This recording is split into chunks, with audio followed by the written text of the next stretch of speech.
আসসালামু আলাইকুম রহমতুল্লাহ। আমি জুবায়ের আমার বাগান থেকে আপনাদের সবাইকে স্বাগত জানাচ্ছি। এটা হচ্ছে একটা মিশ্রিত ফলের বাগান, মালটা এবং আমের। তো এখন মালটার গাছে প্রচুর পরিমাণ ফুল এসছে, আপনারা লক্ষ্য করছেন, এবং মৌমাছি এবং অসাধারণ মালটার ফুলের যে গন্ধ, এই যে মৌমাছি একটা থেকে আরেকটাই যাচ্ছে, পরাগায়ন হচ্ছে। তো সকালের এই দৃশ্যটা অভূতপূর্ব একটা দৃশ্য।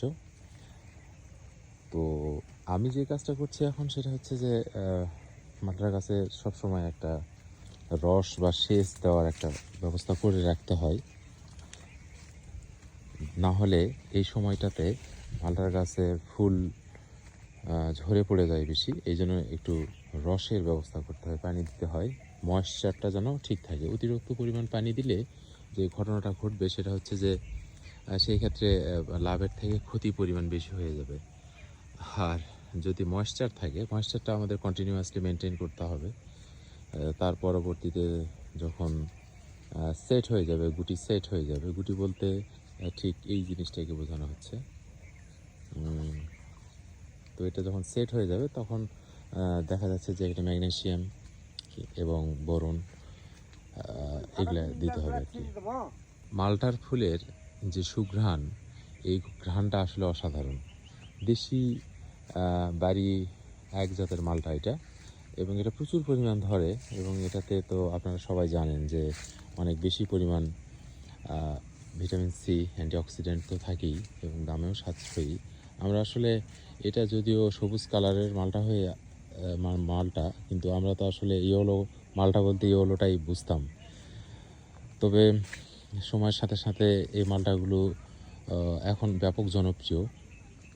তো যাদের ছাদ কিংবা আঙিনায় জায়গা রয়েছে তারা কিন্তু অনায়াসেই এই একটা বা দুইটা মালটার গাছ লাগাতে পারেন। তাহলে আপনার পরিবারের ভিটামিন সি এর অনেক অংশেই পূর্ণ হয়ে যাবে। ভিটামিন সির যে অভাবটা, এটা অনেকাংশেই পূর্ণ হয়ে যাবে।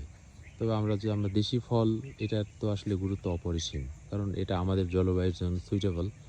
ভাইরাস মালটার অনেক ভ্যারিয়েন্ট রয়েছে, কোনোটা ইয়েলো, কোনোটা আর একটু অন্যরকম, বা যেরকমই হোক না কেন, কিন্তু আসলে যেটা যার সঙ্গে যায় সেটা কিন্তু সেখানেই মানানসই। তো বাগানে ভালোই আসলে মিশ্রিত বাগান করতে গেলে একটু প্রবলেম হয়, যে তারপরেও আসলে প্রতি বর্গ ইঞ্চি মাটির গুরুত্ব এখানে অপরিসীম। ছোট দেশ, কিছু না কিছু তো করতে হবে আর কি।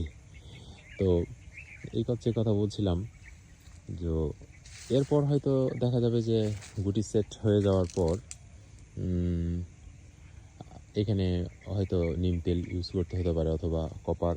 মালটার গাছের জন্য কপারটা খুব ইম্পর্ট্যান্ট একটা জিনিস, ডাইব্যাকের আক্রমণ থেকে রক্ষা করে।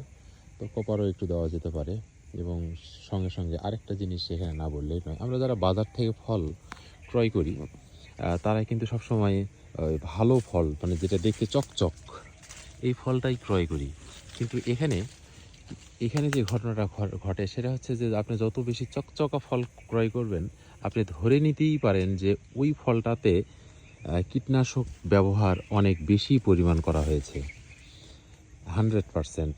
কারণটা হচ্ছে যে মালটাতে কিংবা আম গাছে থিপসের আক্রমণ হয়। থিপস ছোট ছোট একদম দেখা যায় না প্রায়। তো এই থিপসটা কি করে, যে ফলটা একটু বড় হলেই এই থিপসটা আবার দেখা যাচ্ছে যে ফলটাকে চেঁচে মানে একটু কালারটাকে একটু অন্যরকম করে দেয়। এই থিপসের আক্রমণ থেকে রক্ষা করতে হলে আমাদেরকে দেখা যাচ্ছে যে অ্যাবামিকটিন টাইপ কিছু কীটনাশক ইউজ করতে হয়, এবং এটা শরীরের জন্য খুব বেশি ক্ষতিকর না, এবং এটা মালটার একদম প্রাথমিক স্টেজে ইউজ করা লাগে বিধায় তখন ফলটা একটু ভালো থাকে। কিন্তু যারা অতিরিক্ত পরিমাণ ব্যবহার করে তাদের ক্ষেত্রে দেখা যাচ্ছে যে যে কোনো ফল চকচকে থাকবে এবং সুন্দর থাকবে, কিন্তু চকচকে কিংবা সুন্দর যেটাই থাকুক না কেন, আলটিমেটলি এটা আমাদের স্বাস্থ্যের জন্য ক্ষতিকর, এই কথাটা বলতেই হবে। এখানে আমি সেচ দিয়েছি, কিছুটা পানি আছে, কিন্তু এই পানিটা থাকবে না, এটা উচ্চ বরেন্দ্র অঞ্চল, সুতরাং এই পানিটা থাকবে না এখানে। হয়তো উইদিন 24 আওয়ার্সের মধ্যে এখানে কোনো পানি থাকবে না। এই হচ্ছে অবস্থা। আর এই ছোট গাছ, এই গাছটার বয়স কত, খুব কম, সর্বোচ্চ 1 বছর। তো এই সমস্ত গাছগুলোতে আসলে আমরা যত্ন করলে নিজেদের চাহিদা মেটাতে পারি। যদিও এটা বাণিজ্যিক একটা বাগান, তারপরেও ভাবলাম যে আমি কিছু কথা শেয়ার করি আপনাদের সঙ্গে, যদি কাজে লাগবে তাহলে তো খুব ভালো হলো আর কি। আর আর যদি না লাগে সেটাও ভালো।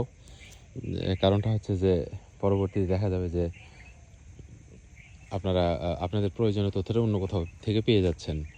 তো আমি আসলে ভিডিও করি আমার জন্যই, কারণ এই মুহূর্তগুলোকে ফ্রেমে বন্দি করে রাখার একটা মানে কি বলবো, যে মজাই আলাদা। তো আপনারা সবাই ভালো থাকবেন, দোয়া রাখবেন, আবারও দেখা হবে ইনশাল্লাহ, কথা হবে। এবং মালটা বিষয়ে যদি আপনাদের কোনো কিছু জানার থাকে তাহলে আপনারা অবশ্যই আমাকে জানাতে পারেন। আমি চেষ্টা করব আপনাদের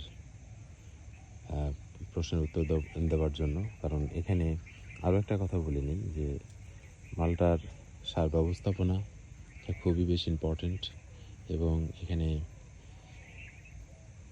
পানি ব্যবস্থাপনাটাও ইম্পর্ট্যান্ট একটা জিনিস। তবে যার যতটুকু সামর্থ্য বা যতটুকু জায়গা রয়েছে ততটুকুর মধ্যেই একটি করে দেশি ফলের গাছ লাগাবেন, এই প্রত্যাশা ব্যক্ত করে আপনাদের সবাইকে শুভেচ্ছা জানিয়ে শেষ করছি। আসসালামু আলাইকুম রহমতুল্লাহ।